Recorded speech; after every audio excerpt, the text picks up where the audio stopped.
All right, everyone. It is Thursday, and we're at a special time today, 2 o'clock Eastern instead of 1. But the wait was worth it because today we have Kevin Clune from MSP Growth Hacks, who, quite frankly, has a pretty good story. How you doing today, Kevin? Good. How are you? Oh, you breaking things, fixing things, stirring it up, the usual. Nice.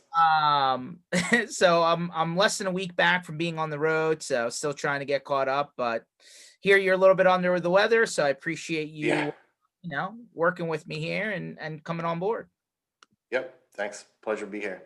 Yeah, all good. I'll make sure you get a little bit of extra Gatorade after this. How about that? Thanks.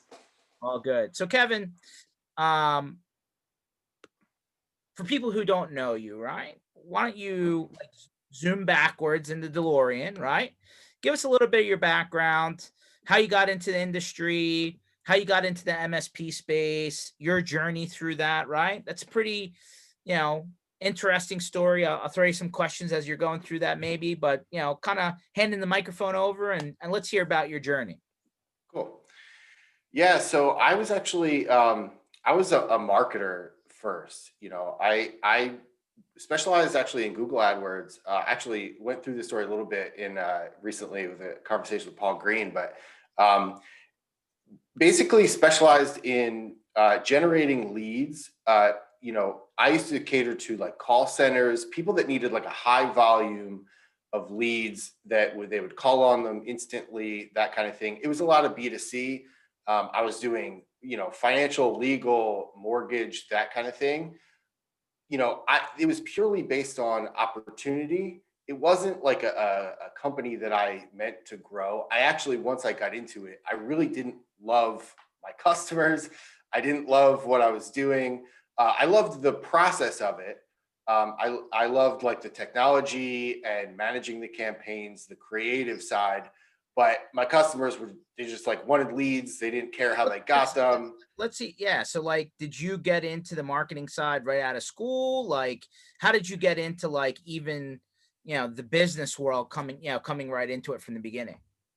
So I actually I did a lot like on my own, just sort of creating websites. I was an affiliate marketer, so I had created like a portfolio of websites that generated some income. It was small, it was like a few of them were generating like a couple dollars a day, whatever. But it's what taught me like WordPress, which was really early at the time. It's what kind of taught me all of those techniques. But the problem was, when you're not really making money, Google Ads, for example, is pay to play. So I couldn't really learn that until I had either a lot of money coming in off of the affiliate network side, and or basically I just had somebody else's budget to spend. And then, so that's actually what ended up happening. I was doing this kind of like moonlighting, and I had two jobs. I worked for, believe it or not, like a toxicology company during the day, and I was bartending on South Street in Philadelphia at night at a beautiful little spot called the Blarney. Of course. And yeah, Guys. yeah. Yeah, sure.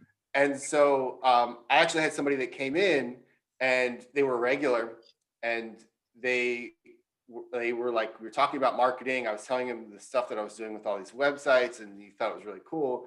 And he said, like, my company's looking for someone to generate leads for us. Do you know how to use Google Ads? And I said, yeah.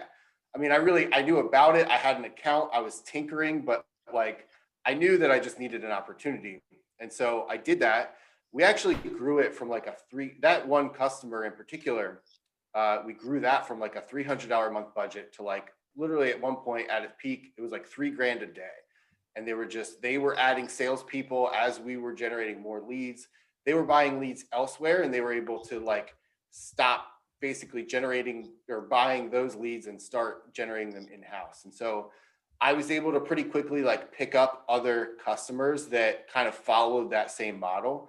But again, it kind of turned out to be a situation where I didn't really want to be I didn't even have a mortgage myself. I didn't, you know what I mean? I'm not like an expert in basically generating content and leads for this category. And so I actually stumbled across an MSP that also needed this lead gen and a similar service. So it was through my cousin who basically he's a developer, he went to work at an MSP, and he got me on board there. And so I worked with them. They were one of my customers. They were not my biggest customer by any means, but I really loved like working with them. I loved the strategy that they had. They at the time were trying to, I think it was only like 2 employees. They basically were trying to get to that sort of next level of, okay, we're going to start selling managed services. We were break fix. We're going to add VoIP. We're going to add all of these different things. And then I was basically helping them put all this together from a marketing standpoint. And so, we started to generate leads. It was going pretty well. And then I really don't know like what this, so they were trying to convince me for a while to just kind of join them and come on board. Because it was a few guys that were my age. We kind of turned out to be friends, and it was, they could see I was just getting more and more burnt out from the other business. And so finally, after talking to my wife, and I was just like, you know what, I realized like there's opportunity in this other stuff, but like, I think I'm going to do this. I think I'm just going to go join, with the MSP, go on board, bring my customers. And so that was the plan, was we were going to bring basically all of my marketing contracts under the MSP, offer marketing services as well, but then be able to grow that company from within. And so that's what we did. And we slowly phased out the marketing side of it because, to be honest, that industry started to get more competitive. And I started to see more opportunity in the tech side anyway. And so that was my journey, like from being kind of like a toxicologist, field rep, and a bartender to being a marketer and then being an MSP. Okay, that's like everybody, like there's multiple paths to life, right? Everybody Yeah, takes different ones. So and by the way, Philly guy too, this, but for everyone else out there, that's right. fly equals fly. So all right, let's zoom back a second. So what is it about, you've been around the block a little while. That MSP that you work for was actually on the Jersey side of the bridge, if memory serves. I think that MSP they sold it, right? Yeah. So like, Yeah. So before we get into that, right? Because I think all these other questions will field into how that happened or the that process. Can you give the people who watch this video an idea of at its peak, how big was this MSP? How many endpoints? How many customers? How many employees? Give them an idea. So at its peak, I think we were at like 15 employees internally. We actually, once we got to that point, we actually started to outsource the level 1 help desk. And then by attrition, people started to leave. And then so we were growing revenue for a while, but every time somebody left, we kind of like shifted people around and then offloaded more of our clients onto a third-party help desk. Mm-hmm. And so that was actually one, to set us up for growth. I thought that was one of the best decisions that we made because, to be honest, hiring was a huge issue for us. Obviously, we were in South Jersey, which you would think is a great place to be because you have New York market, which we had clients in New York, we had clients in Philadelphia, and obviously all that entire metro. But it was just not easy to get reliable people and cycle them through. You know this for a fact. Yeah, I mean, people forget that like Philadelphia has a large, listen, everything in the East Coast is very heavily populated. Trivia question for you, Kevin. Between DC Metro, Boston, and Pittsburgh, right? I call it the Northeast Triangle. Any idea what percentage of the population of the United States exists in that triangle?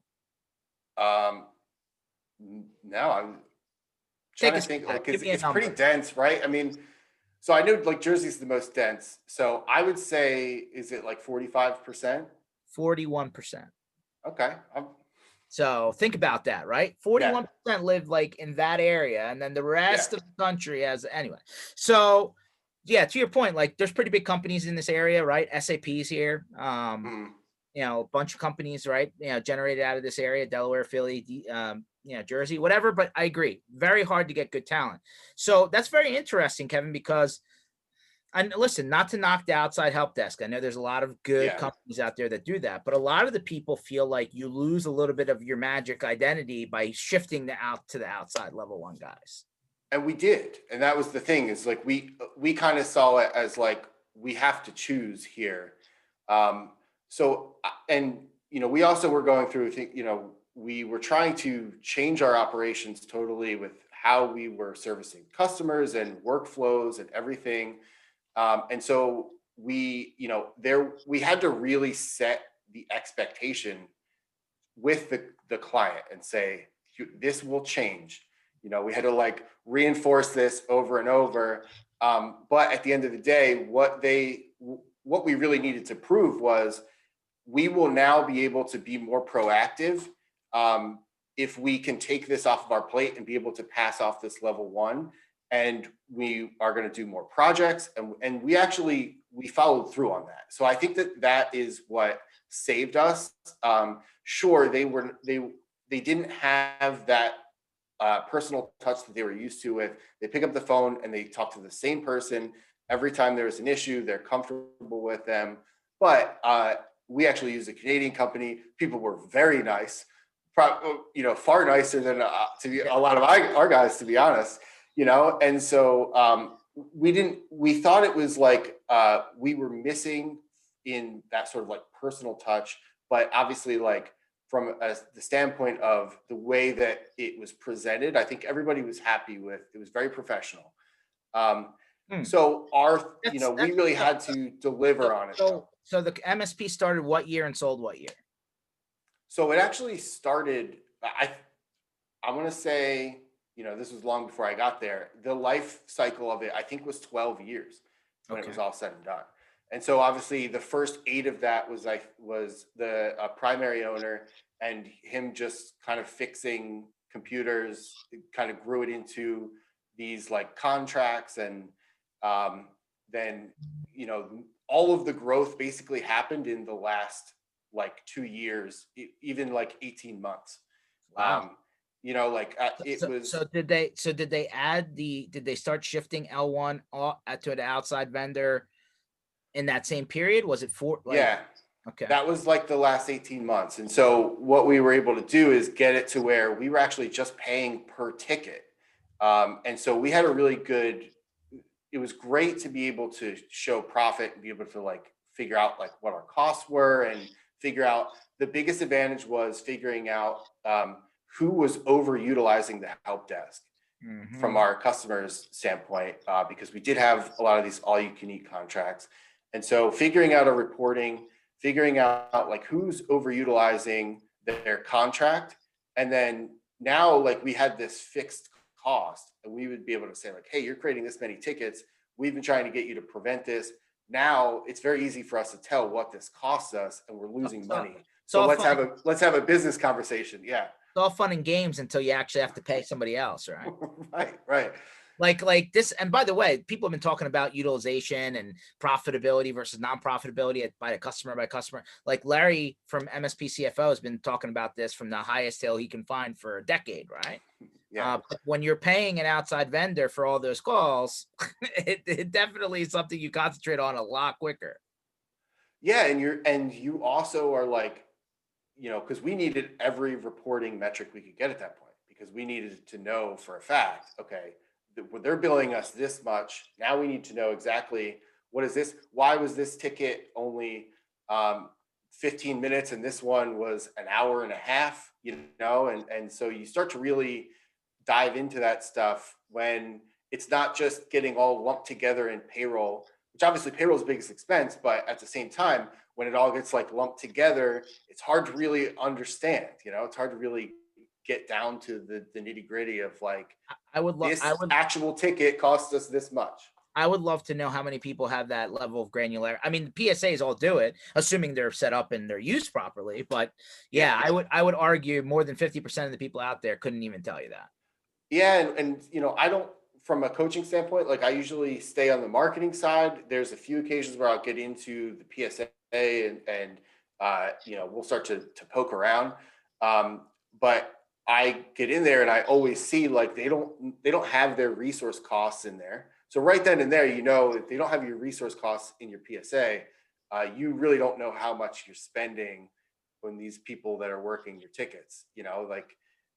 There's like that one very set, and then it's very easy to calculate that information, put it on, based on payroll data and like what is this hourly cost that you're paying this person. And just that, there was like this report that we used a lot. It was like a profit loss by contract, and it was great. It was like everything we needed to know.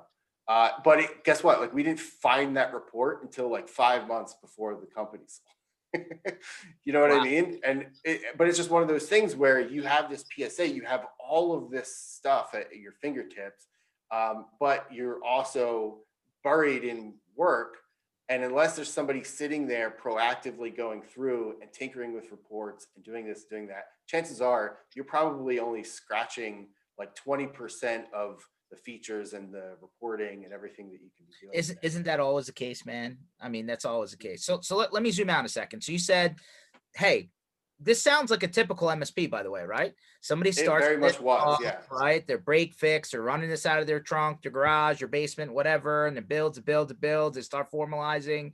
So dude did that for 8 years. I mean, listen, that doesn't sound totally off the beaten trail from everyone else. So like that last segment where you had super growth, like quite frankly, I think this is part of the struggle for a lot of people out there, right? Like everybody's running this on their own. They start to add people.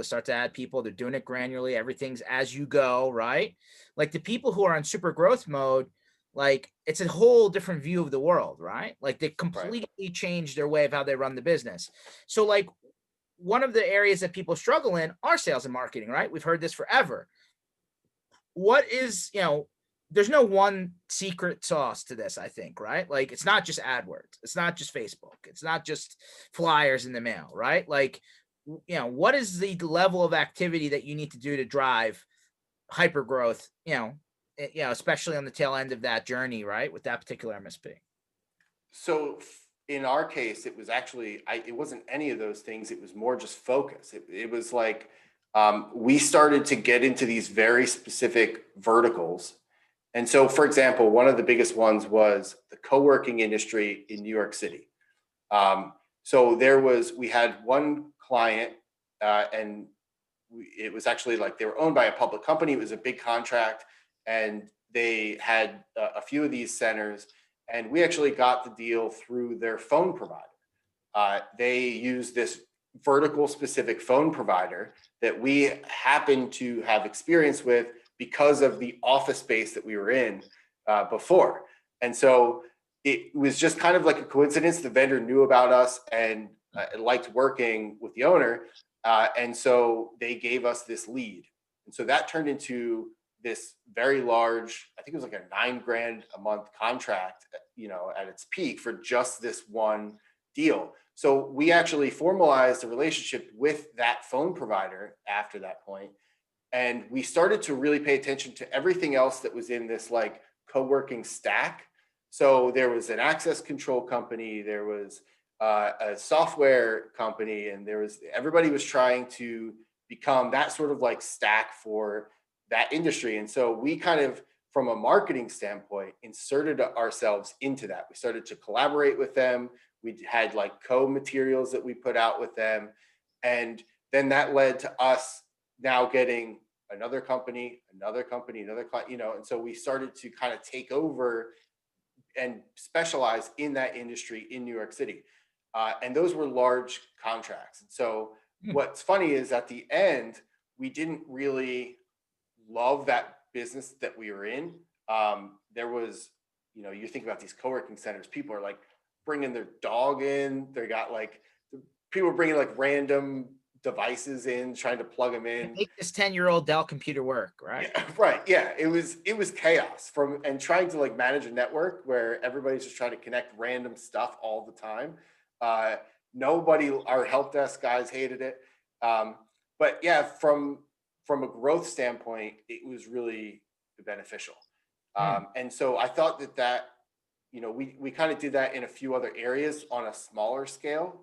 But that was really what we started to do, is start to think of this in verticals and not necessarily just, hey, we're a local company, and we'll kind of take anybody that comes our way. So basically I call this like peer marketing, right? Like you're collaborating with somebody else and you're jointly putting assets out, which is the beginning of like inbound marketing, right? Yeah. And so what was great was a lot of this was done inbound because we were getting referrals from these other companies. But then we also had we were doing email campaigns. We were actually able to get basically this company's like list of customers through some research, and it was very easy for us to then target and say, like, we know your systems really well. And so, if I were to quantify this and say, like, what does this mean and how can an MSP do it? Because I think that's what I always, rather than just talking Agree. about it, No, I you know agree. what I mean? Um, and it's something that I'm doing with MSP Growth Hacks, is like finding the negative space. It's very, I think what MSPs do a lot of times is like, they'll look at that big dog in their market and they'll say, like, here's the formula that they're using. Everything that's on their site, let's put on our website. You know what I mean? And we just want to compare ourselves to them and try to get to that level. But like, I don't know. I don't think it's never going to work really. Like because they've already kind of established themselves. And the way I try to think about it is like, what is that negative space around them? Maybe it's not appealing at first. Like, does anybody want uh, a contract that, like, say it's like law firms 1 to 5 or 1 to 5 employees or 1 to 10 employees? If you would ask that company, they'd say no. But does that mean that there's an opportunity then for something? You know what I mean? Yes, there is. And so, you know, is it an opportunity for like a typical standard managed services stack that every one of your vendors wants you to offer? No, it's not. You know what I mean? But it doesn't mean that you can't build a business around it. And so that's the way that I think about it, is like, as an MSP, you're not shackled to the business model. This co-working thing that we did it was like so far from standard, uh, but we made it work, and it helped us grow, and it helped us get to the point where we needed to get. It's honestly, Kevin, it's actually a pretty timely topic because people are trying to break out of their comfort zone now because of the current situation, right? Pandemic times. And we've heard a lot about people like relaxing on home stuff and home automation or AV or, access control, physical security, right? Like everybody's starting to like, it was all blended to some degree already, right? Now it's really starting to, people are almost like reinventing the wheel a little bit just because there's no project work coming in unless they create something new. So to your point, finding, a niche, and getting into a space that's largely underserved, it's almost like you're going a little bit backwards from what the talking heads have been saying for years, right? Hey, I wouldn't do a deal less than X, right? Or I wouldn't take a managed services contract less than this much in recurring revenue. Or, hey, this sub 5, nope, not for me. I guess everybody's kind of reevaluating that right now. Yeah, it's like, because the value of a customer went up, because I think that everybody's kind of worried. I know I've been talking to some, and they're losing customers, and they're gaining some too, but it's like, you know, when you start to value them more when you're worried that they're going to go away. And I think that, like, people would be eager to say, like, oh, I'll discount your service or something like that, and just to save a deal. But like, why not just reduce the offering? So like, if maybe you are providing more than they need, you're not going to think of it that way, because probably you're like, you want to get them on that, and you want to, like, you want to improve their security and increase this and increase that, and you have this laundry list of things you want to sell them. But um, I don't know. I think that you can approach it and say, like, if I'm going to choose between losing a customer and then keeping one, But if I keep them, would I rather discount their service, or would I rather just redo their stack and say, I'm going to sort of downgrade it, but I'm going to still make a profit? I think I'd Mhm. rather do that. Well, I mean, listen, I don't know what you did in that MSP. I mean, I remember the days where it was like, hey, some stuff covered, some stuff not. And then it was like a bronze, gold, silver approach. And then everyone's like, dump the colors, right? Just go to one plan to rule them all. And that's great when times are great because it makes all the sense in the world. But now we're almost retroing back to, hey, let me create a light plan, right? Let me create like the bare essentials kind of plan again and go after that and try and build some of these guys up. But what's your opinion? And again, in your experience with that MSP in that last segment, were they selling multi-year agreements? Were they selling the lower end stuff? Like what made sense at that time and what got all of those? I don't know how what the growth was like in that last 18 months, but what actually worked in that time? Yeah, so we we actually developed this thing. We called it like the Tech Success Program. Not an overly creative name at the time, but it was essentially like putting our, instead of just saying here's what you get within these color, bundles, we said here is our multiple tiers of best practices. So in this lower tier, you might meet these standards. In this tier you might meet these standards, and in this tier you might meet these standards. Based on those standards that you meet, you would be eligible for a certain rate. And so we actually really liked, so by doing this, we actually really liked getting so T&M contracts that they had like a base recurring. And so it was like, it covered sort of like the basics in the stack, and then everything on top of that, we would basically put them into this program. And so what they would do is we would then try to schedule projects, and the projects then would be basically, think about like a roadmap in order to reduce their monthly rate each time we completed one, because we were trying to get them from this tier to that tier to the next tier. So you Um, basically, I mean, I'm just gonna put a label to it. You basically created like an auto insurance policy for the MSP service. Sort of, yeah. And actually, it's funny because my wife is an insurance agent. I wasn't thinking about it at the time, but like, yeah, like we were trying to get, because this is what we were running into, was the overutilization was an issue.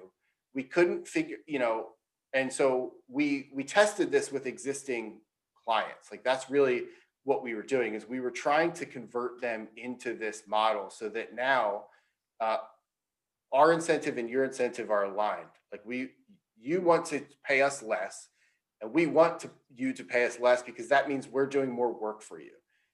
That's kind of, and then we're improving your system, and then it's lowering our cost, because again, kind of going back to what we were saying before, now because we have this hard cost per ticket, especially on level one.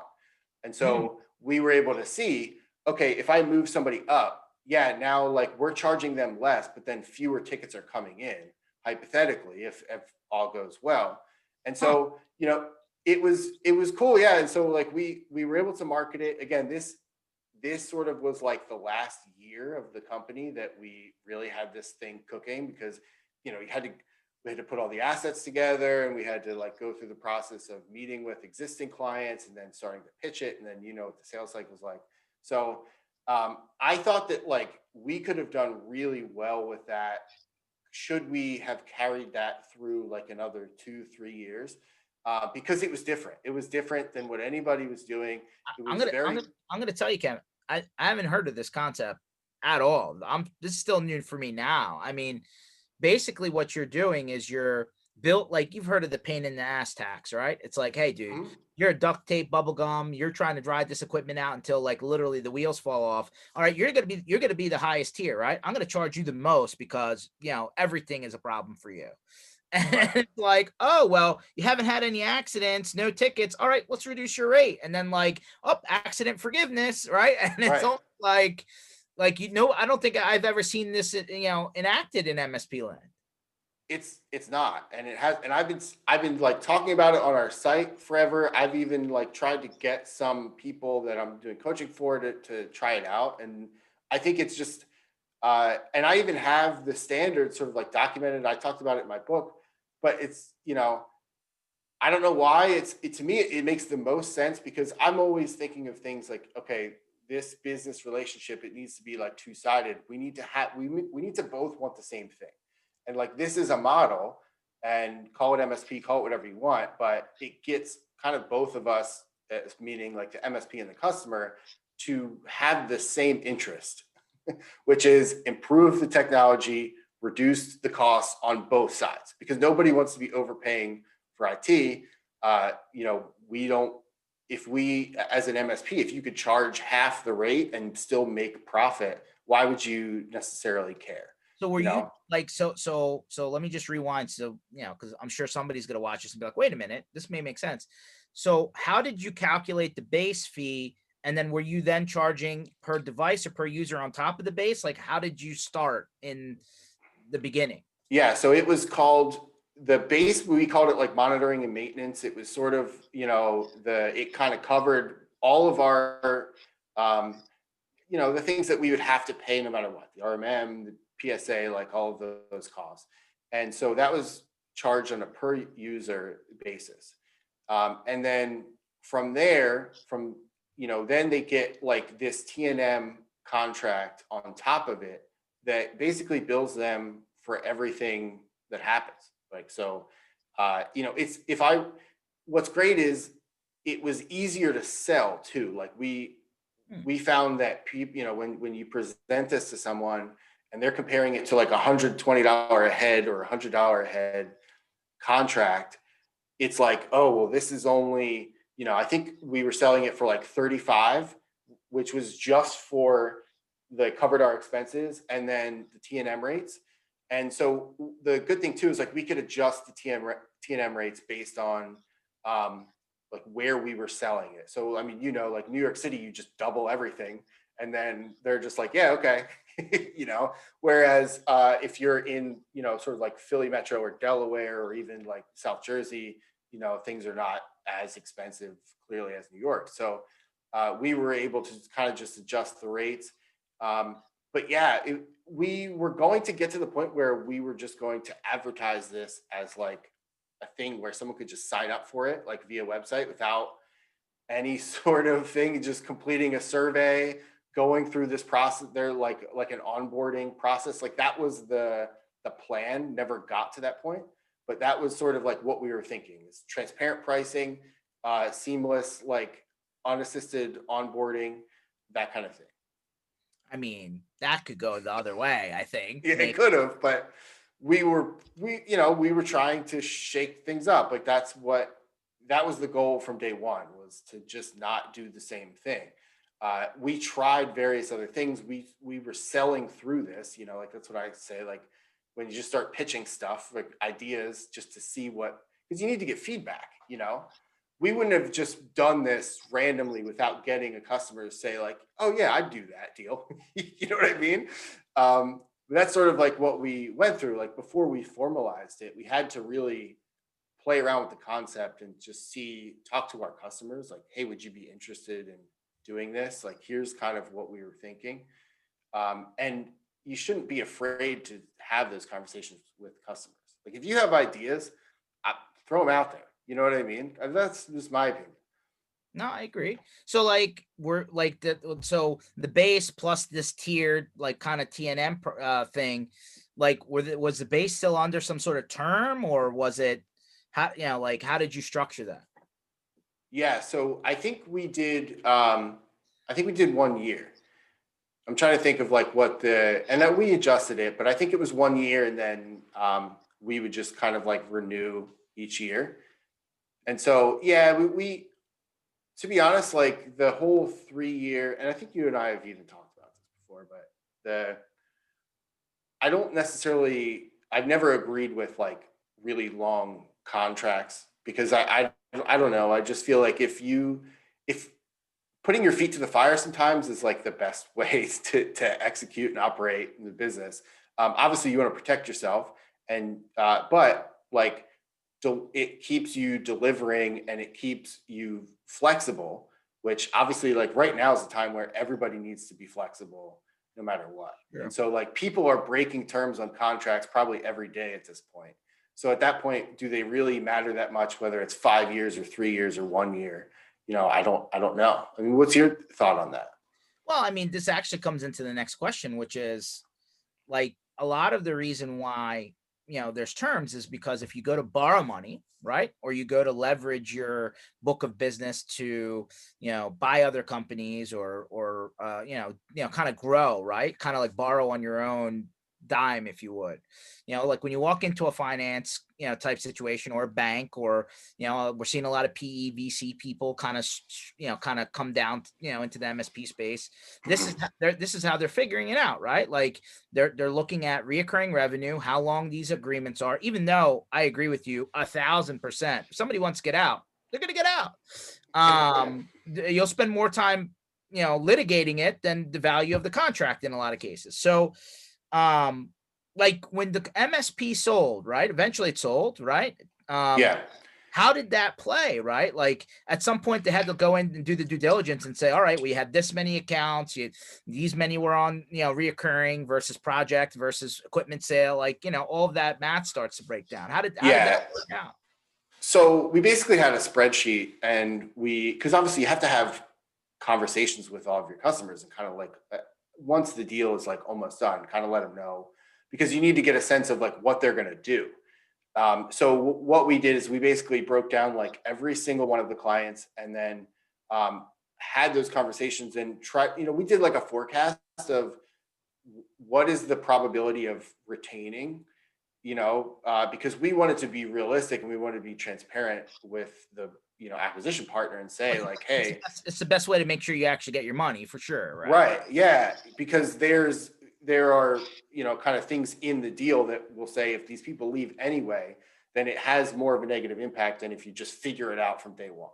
And so that was the goal, was to basically look at every single one of the contracts, how long, because really we didn't factor in how long they were under contract into this, because we knew that, like you said, somebody that was kind of didn't want to go with the other company, because again, it was a local company. So there were people that actually left that company, came to our company. Now they were going back. And so you're talking about like, there were people that we just knew would not go along with it. And so it didn't matter what their term was, they were out and we knew it. And so we had to basically go through and evaluate that on like a line by line basis and give a projection. And I think, we're only like, was like a year and a half out, but as far as I've heard, like, I think it's gone really well as far as retention.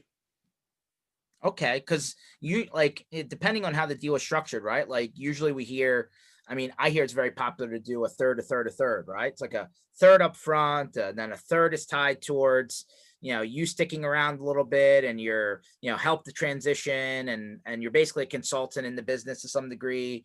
And then there's some sort of earn out, right? And that's where your percentage could really blow up the back end of the deal if these people don't stick around, right? I mean, listen, that's just one way to do it. There's a lot of ways to do it now. Like a lot of people are playing in this, hey, we're going to pay you in terms of shares or equity or whatever. And then like every deal is a little bit different, but hard dollars are kind of hard to come by these days, right? Like you never hear about, hey, we're just going to give you 100% buyout. Here you go. Have a nice day. It's very rare.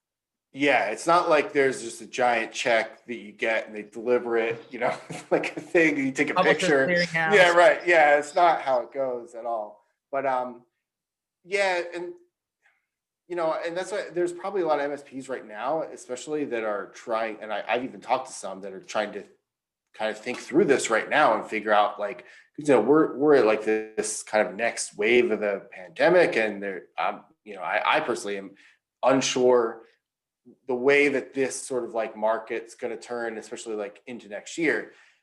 But if somebody's evaluating it, they should really know that like, yeah, like it's going to be 100% dependent on the partner that you find to do that deal, unless you have somebody in the middle that's like willing to take the risk or something and pay you out. And then, because there are brokers that'll do that. You think about like kind of like those companies that advertise like for legal settlements and stuff, where you just get like a lump sum and then AG Wentworth or something like that. Yeah, right. Yeah, the Philly one. Yeah. So I'm sure that there's opportunities like that floating around, but like, is it right? That would obviously be on a case by case basis. So if you could go back and affect the deal, right? Like if you got in the DeLorean, went back 2 or 3 years before you went down this road and actually sold the company, what changes would have been made or would you have liked to have made in order to help get a larger deal price, if you will? I thought that we could have. I thought that we could have done a better job of restructuring our existing contracts, because that was the focus. Like in the last year, was trying to take some of these oldest. Some of these contracts were like 10 years old, Yeah. and they were not the best contracts. Again, we were starting to work through the utilization and all of these things, but there were just some that I felt like had we redone the contract when we should have, the numbers would have been a lot better. But it came down to like, oh, who was the one who negotiated that one in the beginning? Who are they most friendly with? Uh, who's going to be the one that I was always the bad news guy, uh, because I didn't originate a lot of these contracts until like later on. So all the early contracts, because I kind of took on like an operations role. We had we kind of had all the technical people doing the technical stuff, and then I was like the most capable sort of like non-technical person that was able to come in and just sort of like see things differently. You know what I mean? That didn't get bogged down by the technical side of the business.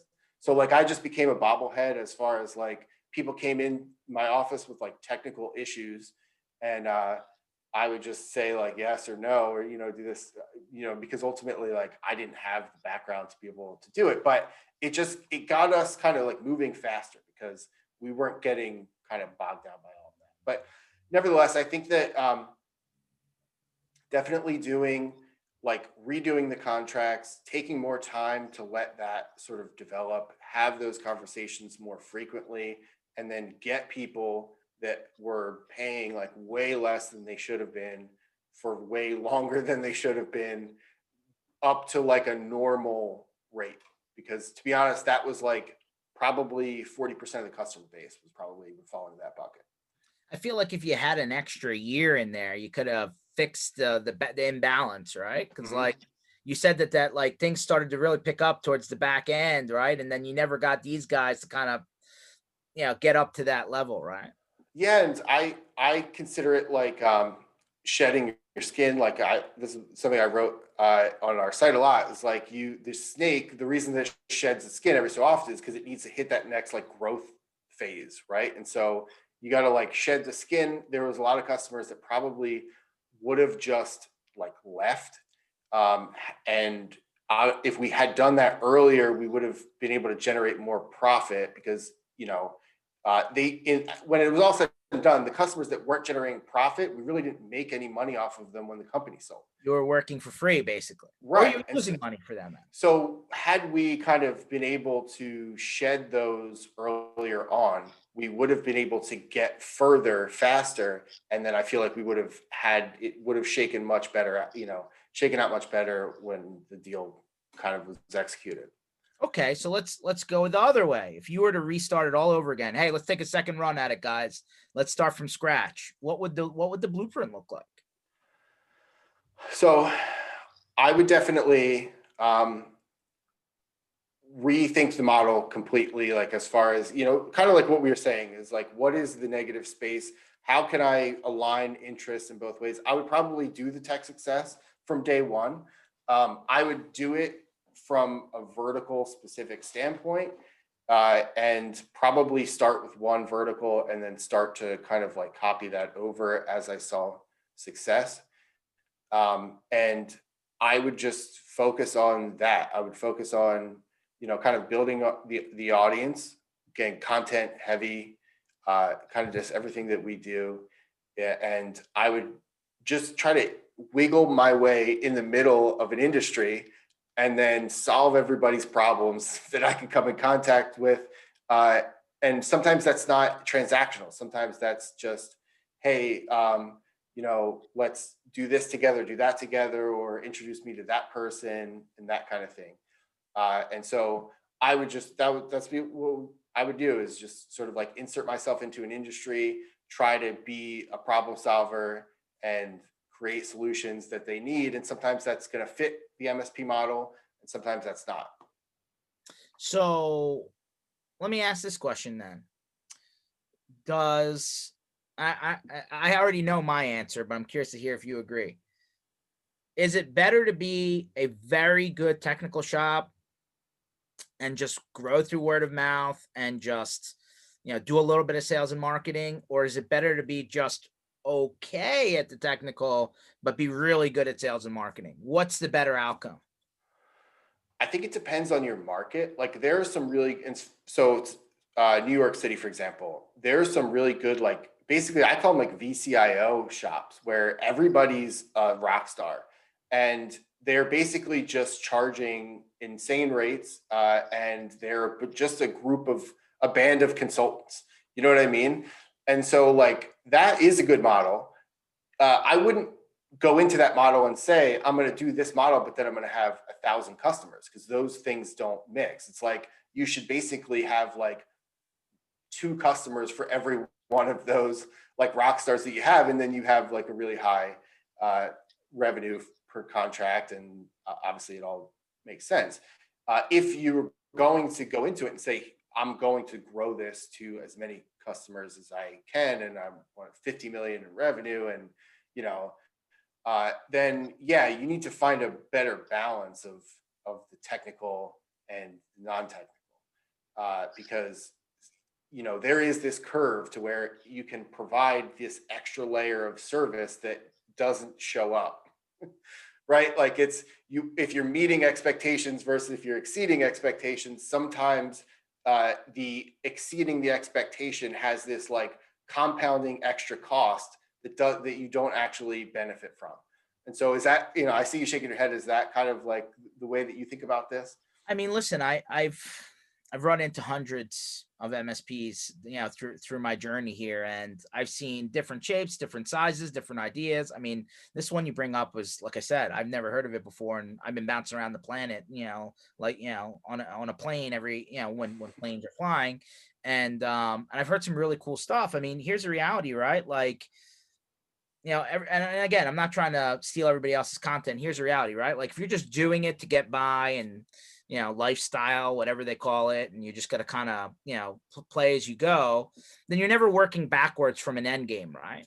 Like the people who are working backwards from an end game see the world completely differently. They spend their money completely differently. They design their businesses to work completely differently, right? So like you even bring it up in your experience, right? Where when you guys were like, all right, we got to put the pedal down so that we can build this thing, you shifted the entire model, you changed the way you delivered service, you did your math differently, right? Because there was an end game in sight, right? So you're working backwards from something, in my opinion.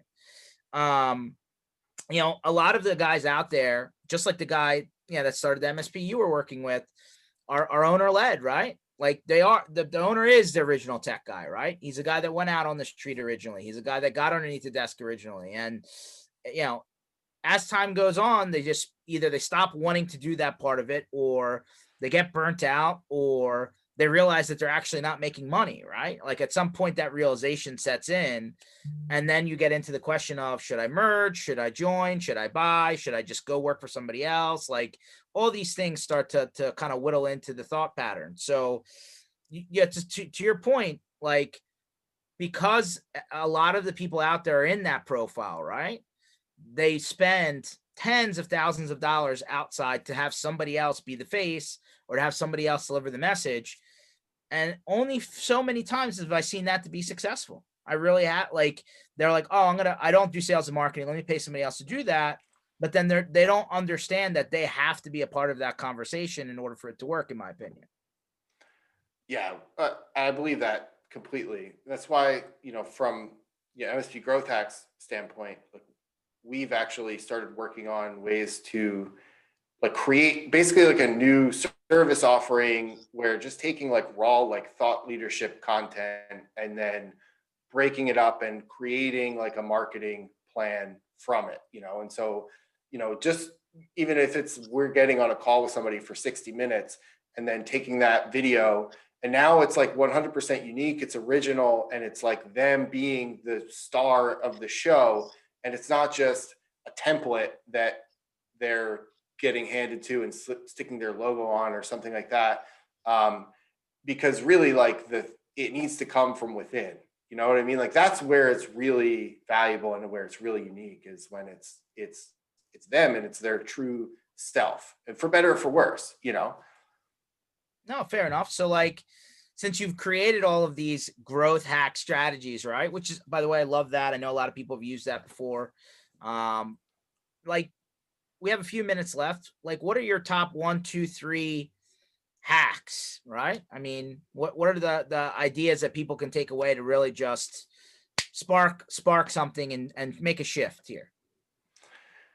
So yeah, like, as far as things that are working right now, I have clients that are doing events. Obviously, the event thing is not new, and you can even argue that it's got to a saturation point at one point a few months ago. But honestly, like, I've had a few that have a lot of success recently with just doing, like, having a small event, doing outreach on LinkedIn, 100% free, inviting people to this virtual event, offering like something like a $25 gift card or something, and then obviously, like, you get an email opt-in in return. You can get a vendor to sponsor the event. You can get an MDF.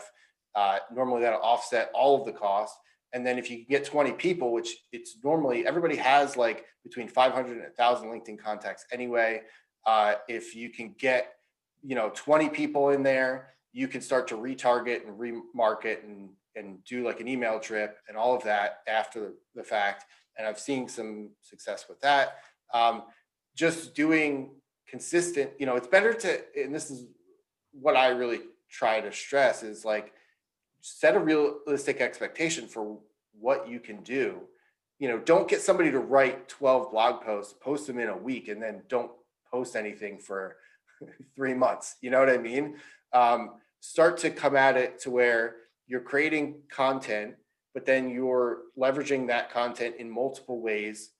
So this podcast, you could do 10 clips and post them for the next 10 weeks, and I'd be grateful if you did, but but so like, just kind of like leveraging everything you have. So instead of like, and you could maybe pay somebody to, um, you know, a thing that I get quite frequently is like, oh, I need to spend like $5,000 on a new website. When really, like, their website just kind of like looks like everybody else's. It's not great, it's not different, but it's really lacking just content. Like, if you just were to take that $5,000 and create a bunch of content for it, now that website, that really probably wouldn't get much more traffic if it were redesigned. Now it has more earning potential, you know. No, it's really good feedback. How much time should people be spent, like, if they don't have a dedicated marketing person, and if they don't have an outside consultant, they want to just kind of bootstrap it, right? Start cutting up videos and creating blog posts and stuff like that. How much time a week would somebody should put into that? I personally always try to like leverage existing meetings on my calendar to record content. And it annoys people because and if you look at like some of our recent articles, they're really like, I include videos from people, um, that sometimes it's just like, hey, I email them 30 minutes before. I say, do you mind if we record like 10 minutes real quick? Because I'm writing this article and I'd like a quick feedback on it. Because I know that an article that contains a video performs substantially better. The bounce is lower. It's better optimized on Google. And I can put my call to action under the video, which is like, sign up for MSP Spark or buy a book. And it freezes people on the page. And then so it just works better.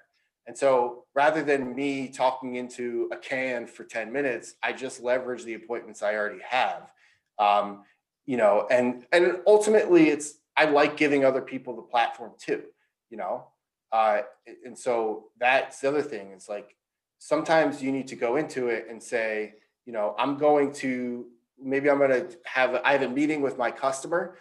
I'm going to spend an extra 5 minutes talking with them, 10 minutes talking with them about a topic, and I'm going to make them look good and I'm going to promote it. And then they're going to cross promote it. I mean, It can't be any easier than that. You're already going to have the conversation. You ask him for permission to record it. You take a couple good nuggets from it, and there's your content. Right. Yeah, and you can take the extra step and have somebody polish it up for you. But honestly, I think just putting it out, in raw state is fine too. I would just do it, see what the feedback you get. And it's funny because if I don't get negative feedback, I assume something's good, because you're always going to get more negative than you get positive. So like if there's not somebody telling me like, hey, this is terrible, you got to take this down, like I'll assume that it's been, it's working. Bad news always travels faster than good. That always right, yeah. No, Yeah, so don't get frustrated.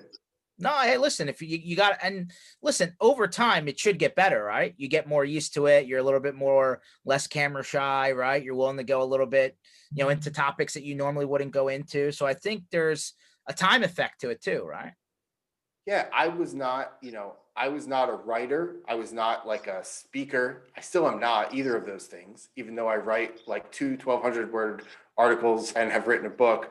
It's funny. It's just, but I know that I have to get this information out there and to build an audience around it. And so that's what I've done.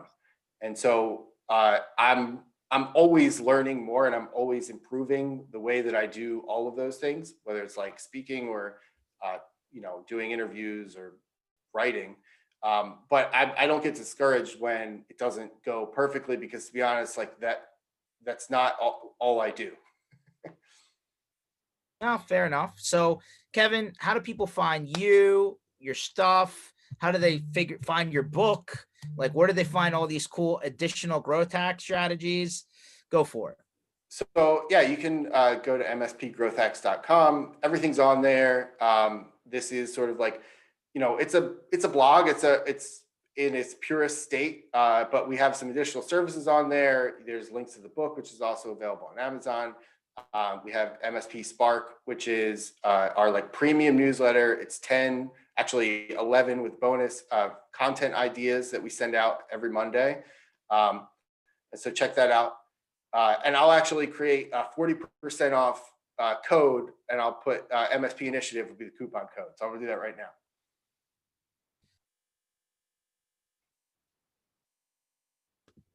Unmute. You get something for watching these. How about that? That's good news. So number one, for everyone who is watching this and will watch this and all of our other videos are on mspinitiative.com and Facebook and YouTube and LinkedIn. So you can find them all.